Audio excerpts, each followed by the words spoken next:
आज इस वीडियो में हम करेंगे BSc first year physical chemistry का first chapter the gaseous state. उसमें हम करेंगे Boyle's law which is important. इसकी डेफिनेशन और इसका जो ये टर्म्स है इनको लिखना इंपॉर्टेंट होता है। तो बॉयल्स लॉ क्या कहती है, at the constant temperature and volume of a definite amount of gas is inversely proportional to its pressure. तो यहाँ पे हमारे पास जो कांस्टेंट चीज़ रहेगी वो हमें ध्यान में रखनी है, वो है टेम्परेचर। तो हम यहाँ पे लिखेंगे P1 V1 is equals to P2 V2।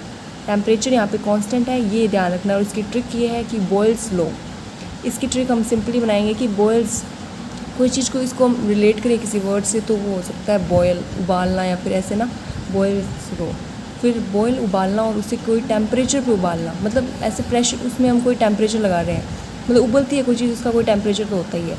तो ये इस ट्रिक से याद रखेंगे कि बॉयल्स लॉ में कुछ ना कुछ जो मतलब जो कांस्टेंट रहेगा वो टेम्परेचर है। हमें इसमें कंफ्यूज नहीं होना कि प्रेशर होगा या टेम्परेचर होगा या वॉल्यूम क्या चीज़ है, नहीं। इसका हम इस नेम को हमने किससे रिलेट किया है, बॉयल यानी उबलने से, यानी वो उबलती है कोई चीज़, वो टेम्परेचर पे उबलती है। सो मतलब टेम्परेचर यहाँ पे कांस्टेंट रहेगा। इसकी टर्म, इसका डायग्राम ऐसे बनेगा P एंड V, क्योंकि ये कांस्टेंट है तो ऐसे, and V is directly proportional to the 1/P। This is very important कि V डायरेक्टली प्रोपोर्शनल नहीं, जो ये है V इन्वर्सली प्रोपोर्शनल है 1/P के, सॉरी, प्रेशर के इन्वर्सली प्रोपोर्शनल है। ये भी टर्म हमें इंपॉर्टेंट है और यूज़ में आएगी आइडियल गैस इक्वेशन के अंदर। तो ये हमारा बॉयल्स लॉ है। नेक्स्ट देखते हैं हम। नेक्स्ट हमारे पास है चार्लेज और गे-लुजैक्स लॉ। इस लॉ में हम क्या करेंगे, इसमें भी हमारे पास कुछ ना कुछ क्या रहेगा, कांस्टेंट रहेगा।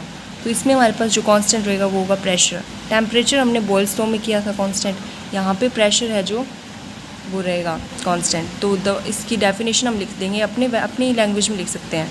At constant pressure the volume V of a definite mass of the gas increases or decreases with every degree centigrade increases or decreases in temperature by 1/273। और इसे हम ये लिख सकते हैं, ओके।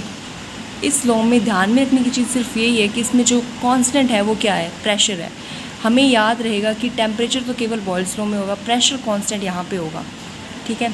और इसमें हम इसको जो वॉल्यूम है वो डायरेक्टली प्रोपोर्शनल होगी टेम्परेचर के। वहाँ पे बॉयल्स लॉ में जो वॉल्यूम थी वो इन्वर्सली प्रोपोर्शनल थी प्रेशर के, यहाँ पे टेम्परेचर के, ठीक है। तो this is our Charles law.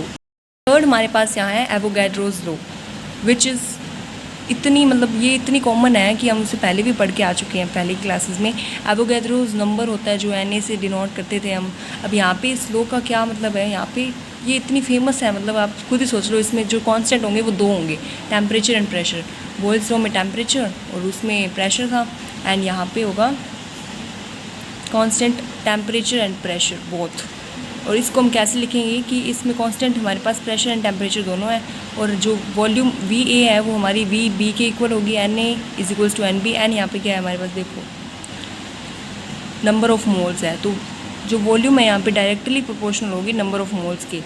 तो ये हमारी एवोगैड्रो लॉ है, और इसकी जो डेफिनेशन है वो होगी, if two different gases have same similar volume at constant temperature and pressure then their number of moles also will be same। ये भी मतलब अपनी लैंग्वेज में हम लिख सकते हैं, और ये हमारी एवोगैड्रो लॉ है। इसके बाद है ग्राहम्स लॉ ऑफ डिफ्यूजन।